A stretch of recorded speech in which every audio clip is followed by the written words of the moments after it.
Qual o sentimento dos porto-alegrenses ante as enchentes históricas do mês de maio na capital do estado? Uma pesquisa inédita revela as opiniões dos moradores de Porto Alegre sobre o impacto da maior tragédia climática do Brasil. O levantamento, feito pelo Instituto Métodos, em parceria exclusiva com a Ubra TV e a Rádio Mix 107.1 FM, será divulgado em instantes. Fique atento. Eu sou Orestes de Andrade Júnior e o Poder RS está no ar.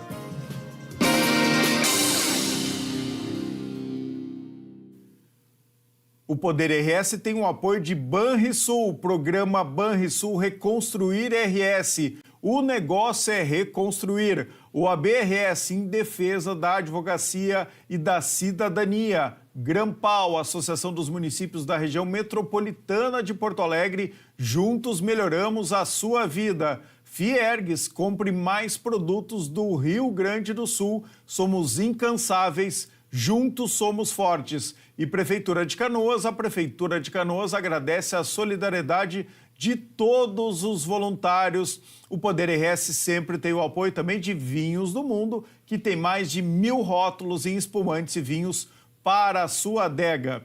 Olha só, pessoal, uma pesquisa inédita revela as opiniões dos moradores de Porto Alegre sobre o impacto da enchente em maio deste ano.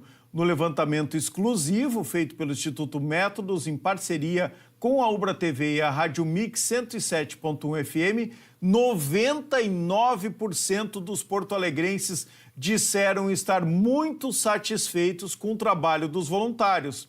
O estudo revela também que 80% das pessoas ouvidas estão insatisfeitas com os governos municipal e estadual. O governo federal tem desaprovação de 74%. Para aprofundarmos o que a pesquisa aponta, eu converso agora com o pesquisador em comportamento político no Laboratório de Política, Comportamento e Mídia, Labo, e diretor do Instituto Métodos, José Carlos Sauer. Boa noite, José Carlos, tudo bem? Boa noite, Orestes. Boa noite aos nossos espectadores da Ubra TV. É um prazer poder estar aqui com você para a gente debater um pouco mais sobre essa pesquisa e também, de certa forma, uma alegria por um dos primeiros dias que a gente teve sem chuva, né? Então, é verdade. Uma expectativa de melhora para nós aí pelos próximos dias que virão. Quando não está chovendo, né, a gente ganha um novo ânimo aqui para reconstruir o Rio Grande do Sul. E a previsão do tempo também é alvissareira. Ela mostra que o mês de junho não será chuvoso como foi o mês de maio. Bom, mês de maio é aquele mês para esquecer. Em 100 anos não tinha chovido tanto em Porto Alegre, na região metropolitana aqui do Rio Grande do Sul, também na região dos vales, né, no Vale do Caí, no Vale do Taquari. Mas a gente está aqui, foi convocado e, aliás, parabéns pela iniciativa de coletar a opinião dos porto-alegrenses, né, sobre o sentimento que as pessoas estão vendo, estão sentindo nas ruas, entre a família, sobre essa enchente, sobre essa tragédia terrível que se abateu sobre nós. E a gente tem muitas, eu tenho comentado aqui no Poder RS, José Carlos, que a gente tem muitos especialistas agora em hidrologia. Todo mundo virou hidrólogo de repente, né? E todo mundo tem uma opinião sobre o que está acontecendo. E é nessas horas, né, de um certo caos, que a gente, inclusive na opinião pública, que é importante uma pesquisa sobre essa para nos orientar e para captar o sentimento da população. Então, eu queria que tu começasse fazendo uma introdução sobre a ideia, a intenção desta pesquisa e depois a gente já vai apresentar os números. É uma pesquisa muito ampla e a gente vai apresentar metade dos resultados no Poder RS de hoje. Vamos repercutir ainda nas nossas redes sociais. Também amanhã no Jornal da Mix com o André Machado, tu estará presente para falar da primeira metade dessa pesquisa e nós vamos concluir na quarta-feira aqui no Poder RS, em toda a programação da Ubra TV, amanhã cuidando mais dos aspectos políticos e econômicos. Perfeito, Orestes. A motivação nossa por essa pesquisa, eu diria que faz parte do DNA do Instituto.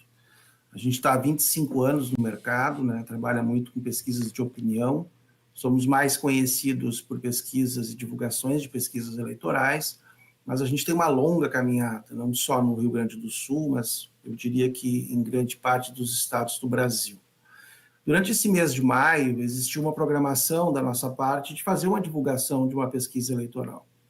Porém, a partir do dia 1º, quando a gente se depara com toda essa situação que ainda estamos vivendo, a gente fez uma reflexão aqui e decidiu voltar a uma velha origem que o Instituto tem. Ao longo desses últimos anos, a gente teve a oportunidade de entender e procurar compreender situações extremas que o Brasil viveu. Então, foi assim em 2013, com as manifestações, quando a gente, de forma inédita também, foi conversar com os manifestantes, procurar compreender a motivação, enfim, tudo que os levava à rua naquele período. Em 2018, quando tivemos a greve dos caminhoneiros no Brasil e que enfrentamos uma situação inédita também, da mesma maneira, nos voltamos à opinião da população brasileira para compreender o que se pensava e como se estava percebendo aquele momento que o Brasil vivia. Infelizmente, em 2021, retornamos à mesma metodologia, aí então, no período de pandemia, aqui na capital novamente, com o objetivo de compreender a percepção dos moradores da cidade sobre tudo que vivíamos, né? Com restrições de circulação, com todas as preocupações que a população tinha.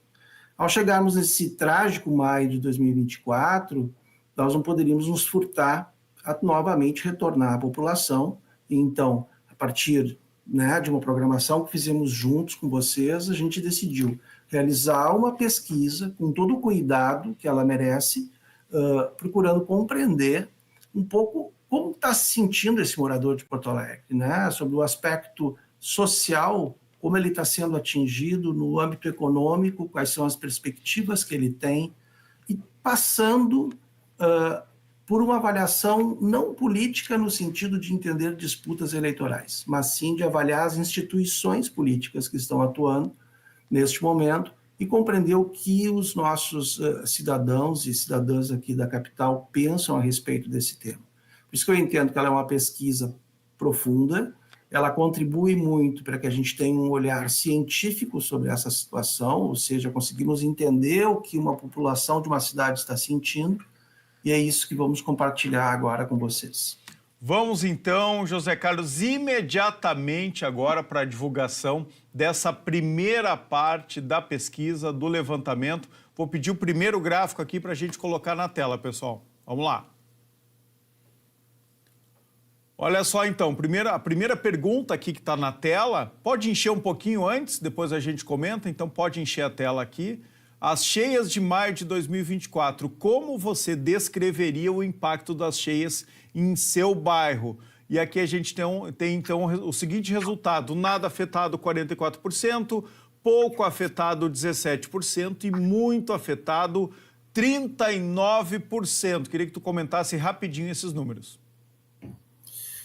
Então, quando a gente procura entender o quanto foi impactado o cidadão, né, e a gente escolheu a opção de compreender isso a partir do bairro, uma vez que a gente tem uma catástrofe em uma parcela significativa de bairros da cidade, mas também soubemos que tem tantos outros que não sofreram. Nesse sentido, é surpreendente o quanto há a declaração de uma população que se sente afetada. A gente chega na soma desses que foram poucos ou muito afetados a 56% da população de Porto Alegre.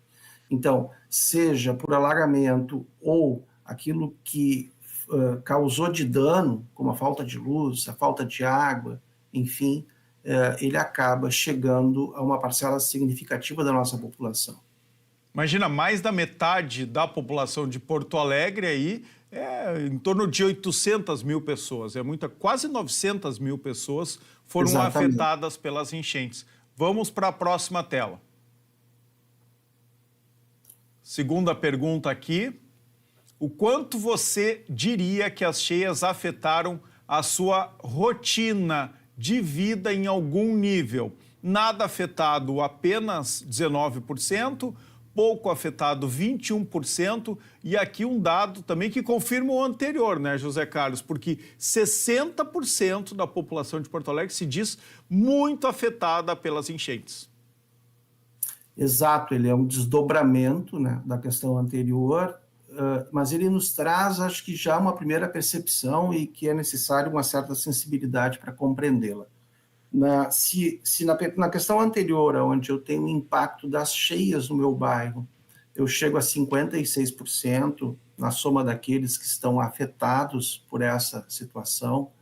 Quando eu estou tratando da rotina de vida, se somarmos aí o impacto, a gente vai chegar a 81% da população. Ou seja, mesmo que eu não tenha sofrido nada em termos de alagamento, falando então da invasão das águas nos bairros, eu estou sendo afetado por algum motivo e por alguma circunstância que foi causada por todo esse drama que estamos vivendo diante de uma cidade que está imobilizada, né, e refém dessa situação até hoje, né, já passado tanto tempo. Vamos para a próxima tela aqui. Isso é uma pesquisa inédita feita pelo Instituto Métodos em parceria exclusiva aqui com a Ubra TV e com a Rádio Mix FM 107.1. A pergunta agora foi a seguinte: qual foi o principal impacto que você sentiu em sua vida nesses últimos dias? O maior impacto, impactos na vida cotidiana. O que são esses impactos, José Carlos, na vida cotidiana? Que itens englobam este fator? Então, só fazendo uma observação, a gente teve o cuidado de ir ao nosso cidadão com uma pergunta onde não propunhamos a ele opções de resposta. Então, era uma pergunta aberta, né, de uma conversa normal. Qual é o impacto que ele sentiu na vida dele? E é muito interessante como isso se organiza numa série de grupos, né?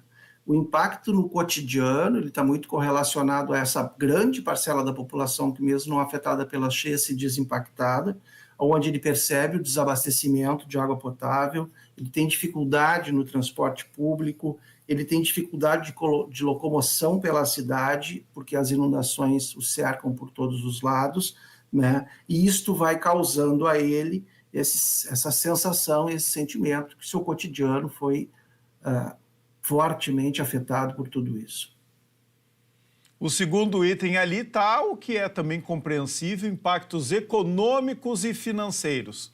Aí é autoexplicativo, né? As pessoas ficaram sem trabalho, né? Ficaram sem atividade econômica, aqueles que não perderam tudo, tiveram a diminuição do comércio, das suas relações, né, de trabalho severamente diminuídas. Então é por isso que aparece ali com 28%, é isso? 28% das respostas na pesquisa inédita do Instituto Métodos. Depois a gente vai para impactos psicológicos e emocionais. E aqui, José Carlos Sauer, para mim é um item, um índice bem expressivo. 16%, né, dos entrevistados estão apontando que foram impactados psicológica e emocionalmente.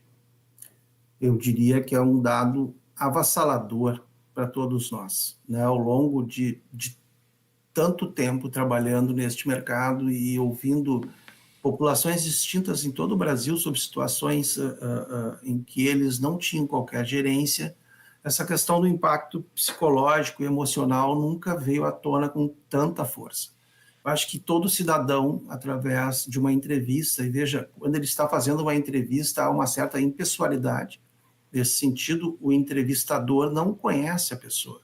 E tu ter essa colocação de que eu preciso de uma ajuda para o meu emocional, eu preciso trabalhar questões que me preocupam, né, no sentido de ter que administrar tristeza, medo, desespero, insegurança, revolta. É um tema que a gente vem comentando, eu acho que ele precisa de uma atenção especial de todos os órgãos públicos e de nós, como sociedade. Afinal de contas, ao abordarmos esse tema, muitas vezes a gente não percebe o quanto há de sofrimento, efetivamente, das pessoas que hoje, né, nessa noite tão fria, não estão em casa, estão desabrigadas e sem perspectiva. Verdade. Depois vem, até porque esse é um item que, em geral, as pessoas não confessam, né? Tá com abalo emocional e psicológico. É algo que fica mais de forma reservada no íntimo de cada um. Então, por isso que esse índice de 16% ele é bastante impactante. Depois a gente tem impactos na moradia e na segurança. Então é algo que foi muito comentado, né? Foi muito sentido por todos, mas realmente o impacto global ele tem um percentual menor. Por quê? Porque aqueles impactos na vida cotidiana eles são muito mais sentidos no dia a dia e os econômicos e financeiros também. É por aí? É por aí, tá? Sim, eu acho que aqui esse dado que nos traz de impacto na moradia e também na segurança, a segurança que se fala é a segurança pública, né? O quanto eu passo a me sentir inseguro, ele se dá também numa perspectiva de retorno à residência. Então, assim, hoje a gente tem uma população significativa de pessoas que aguarda, né, o recuo das águas para poder retornar à residência. Então, quando ele fala no impacto da residência, eu atribuo esse 7% àqueles que já compreendem de que isso provavelmente não será um retorno a uma vida que ele conhecia, e sim que terá que promover mudanças e, quem sabe, até deslocamento de local em função de uma perda total daquilo que era o seu patrimônio. E aqui os impactos sociais e comunitários é o que é menos citado pelas pessoas entrevistadas, até porque esse impacto comunitário e social a gente sentiu muito num voluntariado forte, então as pessoas acabaram se conectando, né? As enchentes, ela foi uma tragédia que acabou nos unindo a todos. Então, claro que aqui não ir a festas, a aniversários e qualquer outros eventos sociais e comunitários, ele não tem importância diante do todo. Imagino que aqui as pessoas pensem também que elas estão se relacionando com os outros. Correto, acho que há uma percepção, né, daquilo que nos faz viver em sociedade, que é esse senso comunitário, né? Eu suspendo as minhas atividades, eu acho que todos fizemos isso ao longo dessas últimas semanas, no sentido de que eu não vou fazer determinadas ações, eu não vou me reunir, ou eu não vou promover algum evento, até no sentido de compreender a situação que toda uma população está vivendo, ou uma parcela importante dessa população. Acho que aqui a solidariedade pesa muito, não? Vamos para a próxima tela. A gente está conversando aqui com o diretor do Instituto Métodos, o José Carlos Sauer. A próxima pergunta aqui é muito interessante também. Olha só, como você se sente hoje em relação a... Aí tem vários itens aqui. Vamos lá, qual é o primeiro? Fornecimento de água potável. Então, o Instituto Métodos agrupou aqui o inseguro e pouco seguro e muito seguro. Eu queria que tu fizesse um comentário geral aqui, José Carlos, sobre essa tela. Perfeito. Nesta etapa do trabalho que a gente propôs, a gente reuniu aquilo que seriam os principais itens, ou aqueles que a gente identifica como os principais itens a serem avaliados. Então, assim, quando nós reunimos esse nível de insegurança, o que a gente está medindo é esta percepção, que muitas vezes não pode ser traduzida em palavras, mas é uma sensação de que aquele mundo que eu conhecia e que eu estava usufruindo até então, neste momento ele está num âmbito de insegurança total. Então, assim, fornecimento de água potável, ele é o primeiro item, tem 82% das situações, porque foi o primeiro impacto que todos sofremos. No dia em que a gente passou a ter a inundação das tão faladas casas de bombas em Porto Alegre, que abastecem as estações de tratamento, uma parcela significativa da população ficou sem água. Seguido dele, a atuação do governo municipal no processo de normalidade após os alagamentos. Ou seja, qual é a minha expectativa de futuro, considerando que a partir de agora eu preciso que o ente público efetivamente entregue aquilo que promete ou que se compromete.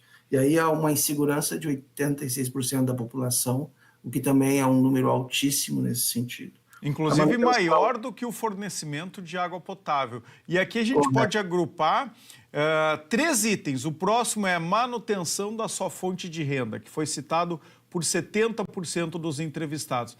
Então, em relação às enchentes, como é que as pessoas se sentem, né, de forma insegura e pouco segura? Primeiro item, atuação dos governos municipal.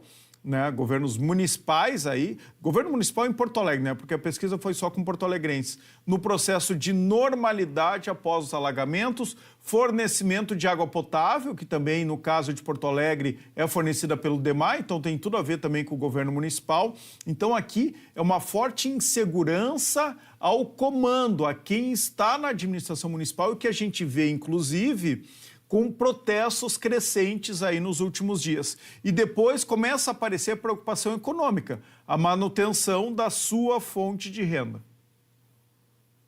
Correto. E aí acho que também é um dado importante, porque a gente está falando de 70% de uma população que declara que a sua fonte de renda está ameaçada. E é importante que a gente tenha a consciência e a leitura de que uma grande parcela da população não tem segurança econômica. E aí depois todos os itens aqui, José Carlos, eles são consequência desse.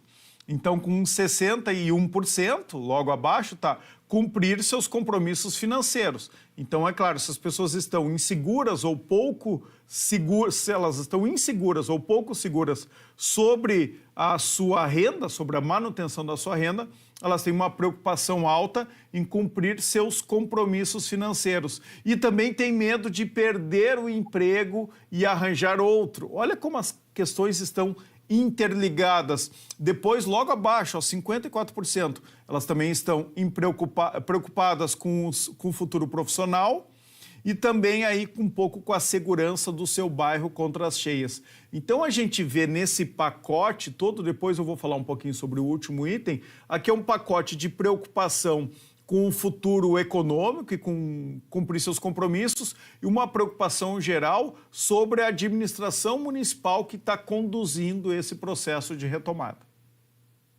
O importante, né, Orestes e ouvintes, é que a gente também está falando de avaliações ou itens que tocam a nossa sobrevivência. Acho que aí é um ponto importante, né? Há de se compreender de que o que hoje nós estamos vendo numa população em termos de insegurança trata de pilares, né, que são aqueles que nos dão a nossa capacidade de conduzir a nossa vida e no seu dia a dia. Então, acho que assim é super importante observar isso. Há muita insegurança nesse momento e é importante a atuação do ente público no sentido de trazer segurança a todos nós, né?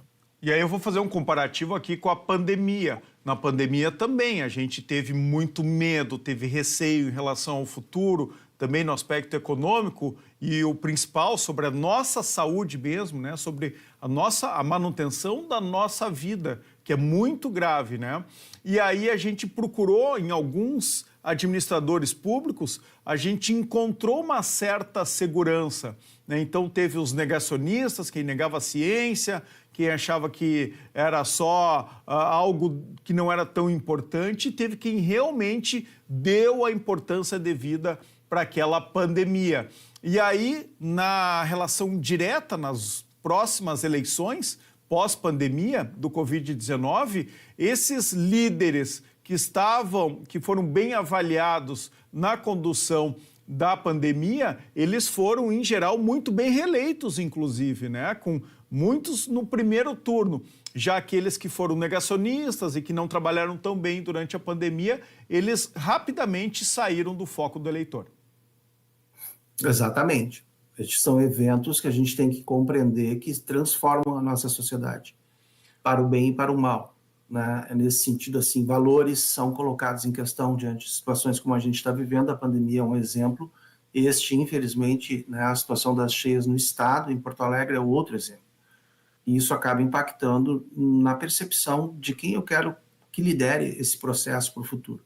E, consequentemente, traz ou manutenção ou mudança.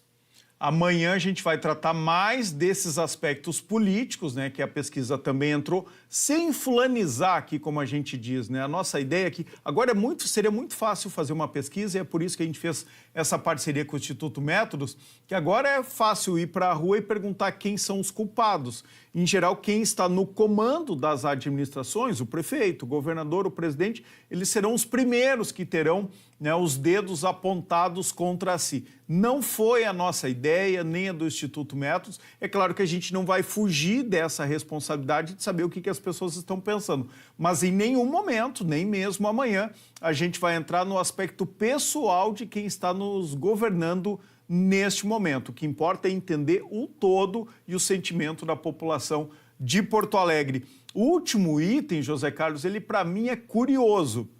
A gente teve crises aqui no último vendaval em Porto Alegre, no início do ano, e aí teve uma empresa que ficou na Berlinda, a CE Equatorial.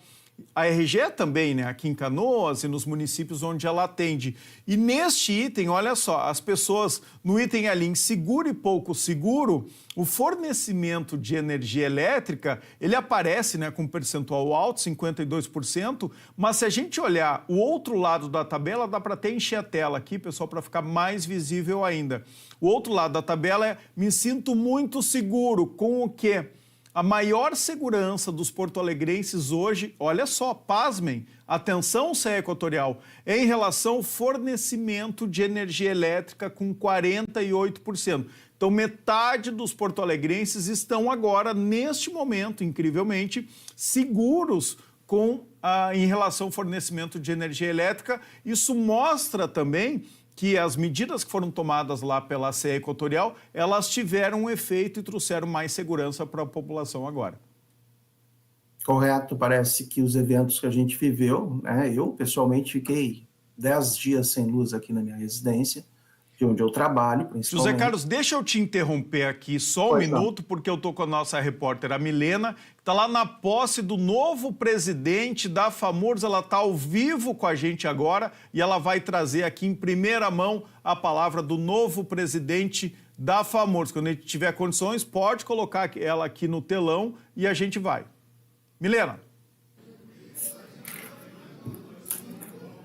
Olá, Orestes. A gente está aqui agora na sede da FAMURS, onde vai acontecer em alguns minutos o novo conselho que vai ser empossado, Marcelo Arruda, que é o prefeito de Barra do Rio Azul. Marcelo, nos fala então qual é a tua pretensão agora como novo presidente da FAMURS. Muito boa noite Orestes, boa noite a todos os espectadores.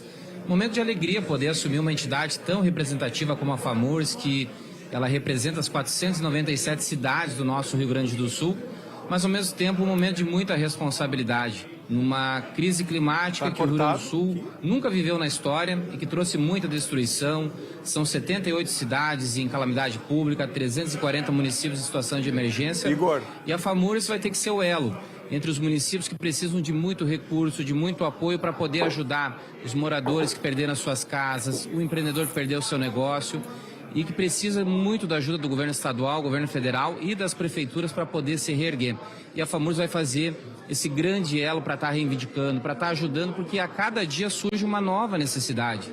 Não temos uma fórmula mágica, não temos uma receita que resolva todos os problemas, mas tenho acreditado muito que a solidariedade do povo gaúcho, em parceria com as prefeituras, com o governo estadual, com o governo federal e a iniciativa privada, vai conseguir ajudar a tirar a nossa população desse momento tão difícil e nós podemos reerguer e pensar ali adiante, que é o grande desafio, em obras preventivas, para não viver mais esse momento difícil, porque agora os governos estão dispostos a ajudar. O tema da prevenção sempre ficava em segundo plano, porque a gente sabe que tem N desafios, mas o prejuízo por uma calamidade dessas, a conta é muito cara e nós não podemos mais pagar essa conta. Não adianta achar culpados, agora achar soluções para lá na frente, sim, não sermos penalizados. E isso nós estamos buscando a ajuda das universidades, da iniciativa privada, do poder público, para poder, então, a gente construir soluções. Na minha cidade, que é Barra do Rio Azul, que é lá perto de Erechim, no norte do estado, já começou esse trabalho. Nós fomos 2 vezes duramente atingidos por uma enxurrada em novembro de 2023 e maio de 2024, e a gente agora está em parceria com a Unicampus de Erechim, a Federal Fronteira Sul, elaborando um projeto preventivo para a Barra do Rio Azul não viver mais essa enxurrada. Então, é buscando a tecnologia, buscando a ciência, que será o grande debate que a FAMURS irá promover com os nossos prefeitos e prefeitas do Rio Grande do Sul. Marcelo, tu já tem uma experiência de vice-presidente da FAMURS nos últimos 2 anos, né? E já foi em outra gestão também. Sim, eu fui vice-presidente na gestão do prefeito Du Freire, de Palmeira das Missões, em 2019. Naquele momento a gente liderou o movimento dos municípios sem acesso asfáltico e lá em 2019 tinha 62 cidades que não tinham a dignidade de ter a ligação que leva desenvolvimento, que leva esperança para aquelas pequenas cidades. Agora só falta 23, vai ser uma das grandes bandeiras que nós vamos estar defendendo após esse momento difícil, voltar a ter as bandeiras da defesa do acesso asfáltico, da agricultura sustentável. Eu sou de uma pequena cidade que a agricultura movimenta toda a economia local e a gente entende que quando o poder público cria políticas para ajudar o agricultor a continuar no campo, ajudar a gerar renda, a levar tecnologia para a propriedade, o jovem continua lá. Então essa bandeira também nós vamos estar defendendo, entre outros tantos temas que junto com os prefeitos e prefeitas a gente vai estar defendendo aqui na casa dos municípios do Rio Grande do Sul. Momento bem desafiador que, né, o Marcelo Arruda, como presidente da FAMURS, vai enfrentar nesse momento que o Rio Grande do Sul está vivendo. Desejamos, então, muito sucesso. Vamos te acompanhar. Obrigado e que seja uma oportunidade para a gente poder, nesse momento difícil, criar oportunidades para lá na frente o Rio Grande do Sul poder se desenvolver, avançar a passos largos. Obrigado a todos e vamos continuar de mãos dadas, com a solidariedade falando mais alto em prol do povo gaúcho. Obrigada, Orestes, é contigo. Obrigado, Milena. Ouvindo em primeira mão, o novo presidente da FAMURS, o prefeito de Barra do Rio Azul, o Marcelo Arruda, que substitui o prefeito de Campo Bom, o Luciano Orsi. Neste momento ainda, já voltamos com a pesquisa do Instituto Métodos, mas neste momento os ministros do governo federal concedem entrevista coletiva em Porto Alegre. A pauta do encontro é a atualização sobre o auxílio reconstrução destinado aos municípios afetados pelas enchentes. Vamos assistir um trecho dessa coletiva. Agora quem está falando é o ministro do Desenvolvimento e Assistência Social, Wellington Dias. Coloca no telão. Continuada, que é pago para pessoas com deficiência e para pessoas com mais de 65 anos que chega a essa idade, não tem previdência, tem uma renda abaixo de 1/4 do salário mínimo. Aqui foram do Bolsa Família 416 milhões, agora acrescido de mais esses 15 milhões e 600 e do BPC 134 milhões. No caso da complementação alimentar, hoje tivemos uma reunião de organização. O Ministério do Desenvolvimento Social trabalha com repasses aos municípios e ao Estado e também através da CONAB, com o MDA. Acertamos aqui com o ministro Pimenta, com as suas equipes, uma preparação para essa etapa agora no mês de junho. Nós temos um estoque de alimentos entre doações e compras governamentais que atendem às cozinhas solidárias, são mais de 400 no estado, e também em abrigos, em lugares que tenham pessoas com atendimento. Estamos nos preparando, porque é normal em outros eventos como esse, começa a ter uma diminuição de doações e... Muito bem, neste momento está acontecendo uma coletiva, então, dos ministros do governo federal, né, sobre as enchentes, sempre com essa atualização diária aqui sobre as medidas que estão sendo tomadas para amenizar o sofrimento da nossa população. Vamos voltar agora para a divulgação dos resultados da pesquisa exclusiva, inédita, feita pelo Instituto Métodos, sobre o sentimento dos porto-alegrenses em relação às enchentes de maio. Vamos pedir uma nova tela. Estava comentando aqui, só antes da nova tela, isso, deixa aqui. Estava comentando, José Carlos, sobre o fornecimento de energia elétrica e essa melhora aparente, pelo que aparece aqui na pesquisa, da percepção do bom trabalho da SEA Equatorial em Porto Alegre. Correto, parece que efetivamente houve algum aprendizado, né? Os eventos anteriores que a gente sofreu aí no ano passado aqui na cidade, que nos deixaram durante muito tempo sem a infraestrutura de energia elétrica, eles suportaram melhor essa situação que a gente está vivendo e parece que há aí sim um investimento e uma melhoria na infraestrutura que a gente tanto precisa que funcione, ainda mais em momentos de crise como a gente está vivendo hoje, né? E aí a gente vê, né, o que a CE Equatorial estava falando, nesses 2 anos e meio, que é onde está a gestão privada da empresa, foram investidos mais de 2 bilhões de reais num sistema elétrico que estava abandonado há muitos anos, né, que não recebia, infelizmente, investimento da CE pública, da CE estatal. Agora, como a gente praticamente não teve queda de árvores atrapalhando a fiação elétrica da capital, aí o serviço teve continuidade. É claro que para quem está sem luz agora há 20, 25 dias, muitas pessoas há 28 dias, essas explicações não adiantam muito, mas em geral, quem está sem luz ainda em Porto Alegre foi por um desligamento preventivo, né, feito para proteger, inclusive, as pessoas, né, de uma descarga elétrica, de algum problema maior. Não foi por questões relacionadas à rede de energia administrada pela CE Equatorial. Vamos para o próximo gráfico aqui. Vamos lá, pode encher a tela. A pergunta aqui foi o seguinte: neste momento, qual é o seu principal sentimento em relação à sua vida em Porto Alegre? Vamos lá, pode comentar.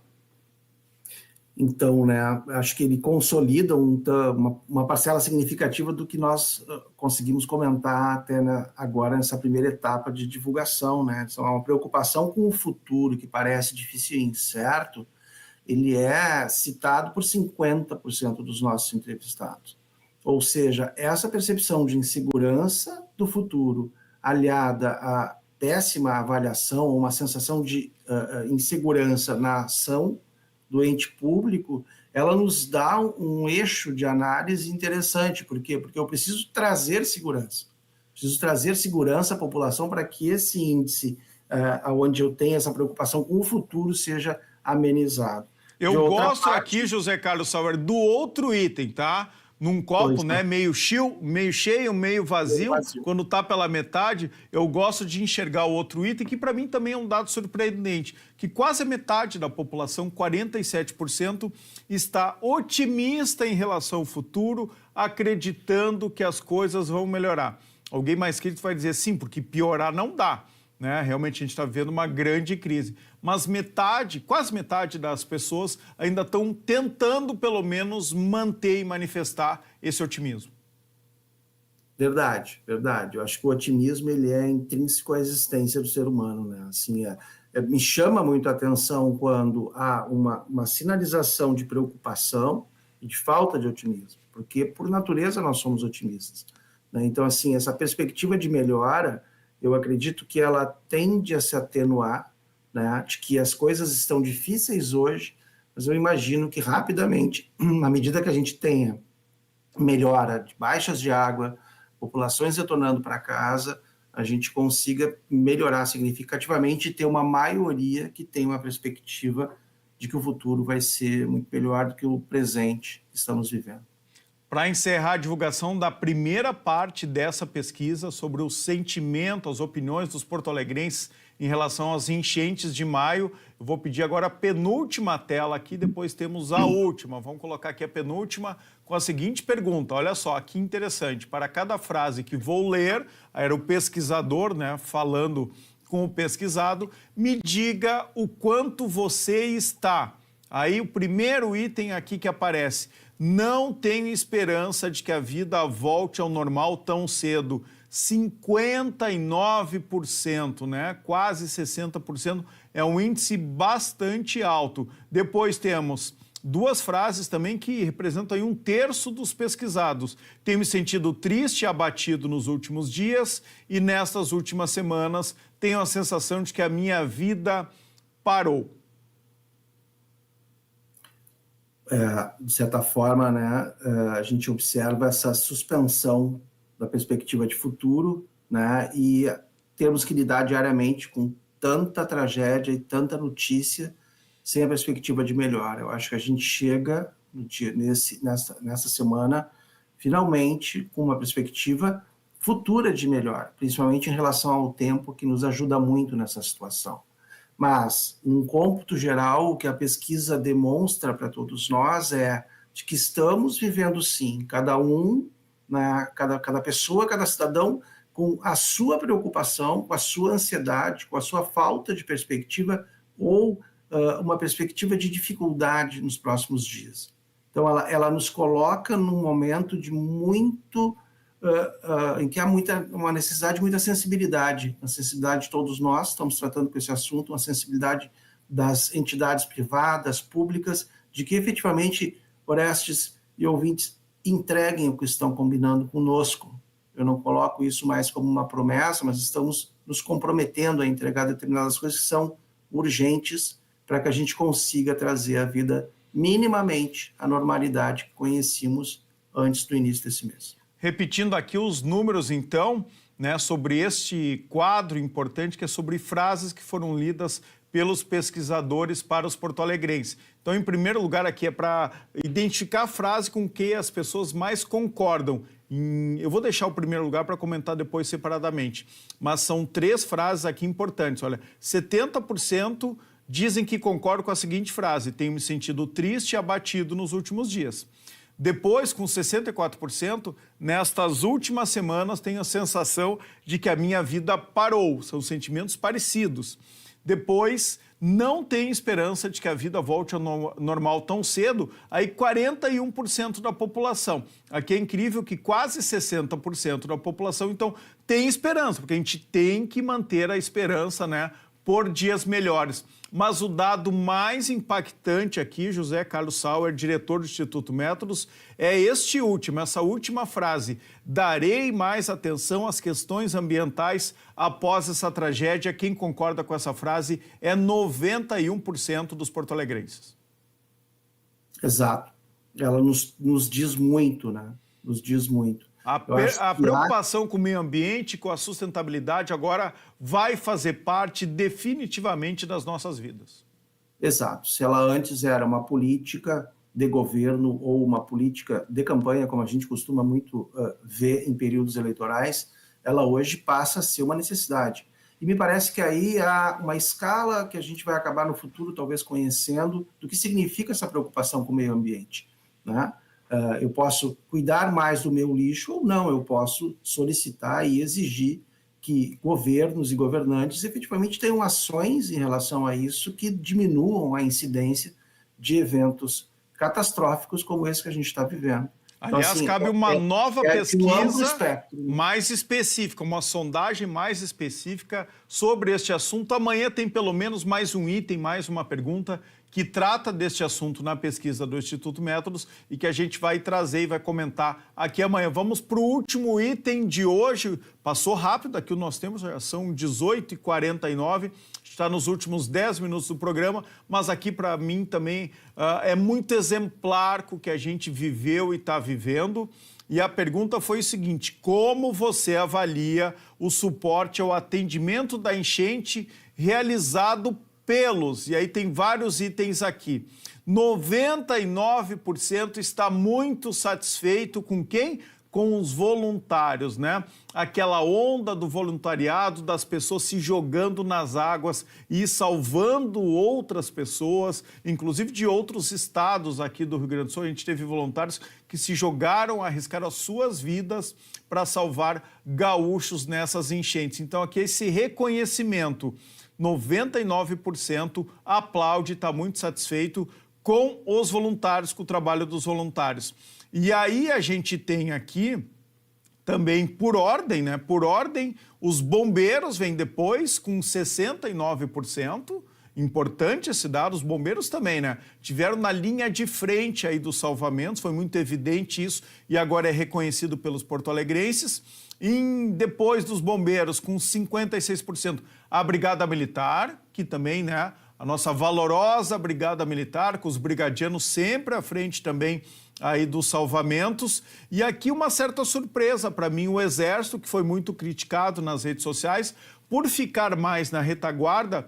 Mesmo assim, os porto-alegrenses dizem, 38% dos pesquisados, que o Exército, né, que está muito satisfeito com o trabalho do Exército. E aí as piores avaliações, né, o insatisfeito e pouco satisfeito, 80% foram destinados ao governo municipal e estadual, há um empate aqui entre os dois governos e logo abaixo também com reprovação o governo federal, com 74% dos porto-alegrenses dizendo que estão insatisfeitos e pouco satisfeitos. José Carlos Sauer. Acho que esse dado ele nos revela, e a gente poderia fazer essa análise, porque ela me parece que ela explica muito bem, né? Aqueles que conseguiram responder imediatamente à situação que começamos a viver a partir do dia 1º, dia 2, efetivamente foram os voluntários. E voluntários são todos aqueles que são vizinhos, amigos, parentes, comunidade, e que imediatamente trata de resgatar as pessoas que estão numa situação dramática. Junto disso chegam os bombeiros e a própria Brigada Militar, que são duas forças que estão permanentemente na rua. E são elas que nos socorrem no dia a dia, se formos levar isso em consideração. Então, quando chegamos no Exército, eu acho que há uma demora na chegada, eu acho que isso explica, porque há uma insatisfação nesse sentido. E os governos municipal, estadual, federal, eu acho que demoraram muito a efetivamente conseguir mostrar o quanto poderiam contribuir na solução dos problemas. Então, o demorar não é no sentido de que não estivessem atuando, não, estavam atuando, com certeza, desde o primeiro dia. Mas até que isso fosse percebido pela população, e aí eu acho que se confunde também um tanto daquilo que se de certa forma, passa a ser conteúdo de rede social, publicação, coletivas, né? Muita fala, eu ouvi muito isso de alguns entrevistados, muita conversa, pouca mão na massa, né? Eu acho que aí, no decorrer do tempo, isso talvez também possa ser no futuro amenizado com uma compreensão das entregas que esses governantes, em seus 3 níveis, municipal, estadual e federal, deverão realizar à população, aos empresários como um todo, ou seja, a todos nós que estamos, de uma forma ou de outra, como a gente já viu desde o início, atingidos por esse evento. Perfeito. Olha só, pessoal, o serviço aqui da pesquisa, tá? Pesquisa do Instituto Métodos, inédita, exclusiva, em parceria aqui com a Ubra TV e com a Mix FM 107.1. Ela foi feita entre os dias 15 e 24 de maio agora. Ao todo, 400 moradores de Porto Alegre foram entrevistados. A margem de erro é de 5 pontos percentuais para mais ou para menos e o nível de confiança é de 95%. Obrigado ao diretor do Instituto Métodos, José Carlos Sauer, pelas informações de hoje. Vou te convidar para vir no estúdio amanhã, se tiver bem a nossa logística aqui entre Canoas e Porto Alegre. Vou te convidar para a gente fazer o encerramento e trazer os números agora, o aspecto mais político e econômico, para a gente analisar amanhã no Poder RS. Combinado? Combinado, sairei cedo de Porto Alegre para estar aí com vocês.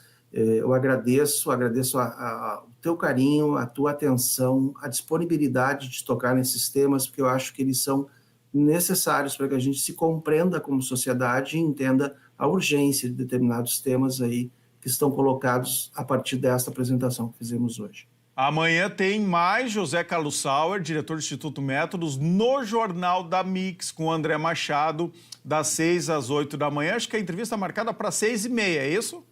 Correto, 6h30. 6h30, então não perca, aqui na Mix 107.1. E preste atenção, pessoal, o seguinte, neste recado agora da Fiergues. Juntos vamos criar a maior mobilização da economia solidária do Brasil. Compre mais produtos do Rio Grande do Sul. Contribua com esse movimento da indústria gaúcha para gerar empregos, renda e faça parte da retomada do nosso estado. Chegou a hora de arregaçar as mangas e reconstruir nossas vidas. Somos incansáveis, juntos somos fortes. Uma campanha da Fiergues. Agora vamos a um brevíssimo intervalo mesmo, 1 minutinho. E para a Fiergues, compre mais produtos do Rio Grande do Sul. Somos incansáveis, juntos somos fortes. Prefeitura de Canoas, a Prefeitura de Canoas agradece a solidariedade de todos os voluntários e vinhos do mundo, que tem mais de 1000 rótulos em espumantes e vinhos para a sua adega. Já voltamos.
Poder RS está de volta para Fiergues. Compre mais produtos do Rio Grande do Sul. Somos incansáveis, juntos somos fortes. Prefeitura de Canoas. A Prefeitura de Canoas agradece a solidariedade de todos os voluntários e Vinhos do Mundo, que tem mais de 1.000 rótulos em espumantes e vinhos para a sua adega. Atenção para a informação da Prefeitura de Canoas. A central de entrega de doações da Prefeitura de Canoas já contabiliza mais de 120 mil pessoas beneficiadas. Porém, a demanda por alimentos tem sido grande. Além dos donativos recebidos, a administração municipal também adquiriu e distribuiu mais de 10 mil cestas básicas. As doações podem ser entregues na central de coleta, localizada na Cassol Centerlar, na Avenida Farroupilha 5775, no bairro Marechal Rondon, juntos por Nossa Canoas. E agora vamos conferir o comentário da especialista em finanças e tributos, Taíla Telequim. Hoje ela fala sobre as medidas da Prefeitura da capital depois da enchente em relação aos impostos. Pode rodar. Olá, pessoal. Eu sou Taíla Telequim, especialista em tributário, e diante dessa situação de calamidade que a nossa cidade de Porto Alegre está vivendo, foram anunciadas algumas medidas em relação a impostos pela Prefeitura. A primeira delas é a prorrogação do prazo de pagamento do ISS para profissionais autônomos apenas. Esses profissionais estão com o ISS prorrogado para pagamento, assim como o IPTU também devido por esses profissionais. Estão, por enquanto, com prazo de pagamento prorrogado. Além disso, também estão prorrogadas as parcelas de IPTU de alguns determinados locais. Muito embora a Prefeitura tenha anunciado uma sugestão de medidas de cancelamento de 2 parcelas de IPTU especificamente para os imóveis localizados nos bairros que foram tomados pela enchente, isso ainda não foi aprovado em decreto, seja do Executivo ou do Legislativo, cancelando essas parcelas. Então, o que está valendo hoje, nesse momento, por enquanto, é que estão prorrogados os prazos de IPTU, que eram de maio, poderão ser pagos apenas em agosto. Além disso, também estão suspensas todas as cobranças dentro da Prefeitura, ou seja, cobranças de impostos, sindicâncias, todos os processos administrativos que tramitam na Prefeitura também estão suspensos nesses momentos e vamos acompanhar aí para ver os desdobramentos do que vai acontecer aqui na nossa cidade. Obrigado, Taíla. Olha só, veja agora este recado da OAB-RS. Atenção, Advocacia Gaúcha. Os prazos processuais dos tribunais de todo o país estão suspensos para a Advocacia Gaúcha até o dia 31 de maio. A OAB do Rio Grande do Sul requereu prioridade na expedição de alvarás, RPVs e precatórios no TJRS, TRT e TRF. A Ordem Gaúcha não mede esforços para agir em defesa da advocacia e da cidadania. Está recebendo doações na Faculdade de Direito, na Rua Sarmento Leite, número 103. Juntos vamos superar esse momento. Acompanhe as redes sociais da OAB-RS e fique sempre bem informado. Olha só, pessoal, deixa eu terminar aqui o Poder RS de hoje chamando um vídeo do Jornal da Mix desta segunda-feira que fez um programa especial direto aqui do Parque Shopping Canoas, que virou ali uma sala de embarque e desembarque da Fraport, do aeroporto Salgado Filho. E este momento agora que a gente vai mostrar aqui é o finalzinho do Jornal da Mix, que a gente mostra, o repórter Josh Bittencourt flagrou o primeiro avião descendo na base aérea de Canoas, aqui um avião comercial nessa retomada dos nossos voos aqui em Porto Alegre, na região metropolitana, e depois o André Machado, inclusive, se emocionou com essa aterrissagem. Olha só. A base aérea de Canoas, onde vai chegar esse primeiro voo? Acabou de chegar o avião da Latam, nesse momento, tocando solo aqui na base aérea de Canoas. Chegou nesse exato momento, agora próximo das 8 horas da manhã, então, o primeiro voo com passageiros aqui na região metropolitana, André. Eu nunca imaginei na minha vida, Josh e Cris, que eu ia ficar emocionado em ver um avião aterrissando, uma situação tão normal do dia a dia, um avião tocando solo de um aeroporto numa capital como Porto Alegre. Mas diante de tudo que a gente vive, esse momento é para lá de especial. Fiquei arrepiado em poder ver isso e fico muito feliz e muito grato a toda a equipe da Mix que se esforçou para esta reportagem poder estar no ar aqui nesse... Siga lá, que momento legal, né? Siga lá, @Jornal da Mix. Comece o dia bem informado com o André Machado, com a Cris Viegas, com o Josh Bittencourt, com uma equipe técnica de excelência aqui da Mix FM 107.1. É um programa imperdível, um jornalismo moderno, dinâmico, sob o comando desse craque que é o André Machado. E assim a gente encerra o Poder RS de hoje, prometendo voltar amanhã com a segunda parte da pesquisa inédita e exclusiva do Instituto Métodos, da Ubra TV e da Mix FM. Boa noite, fiquem bem.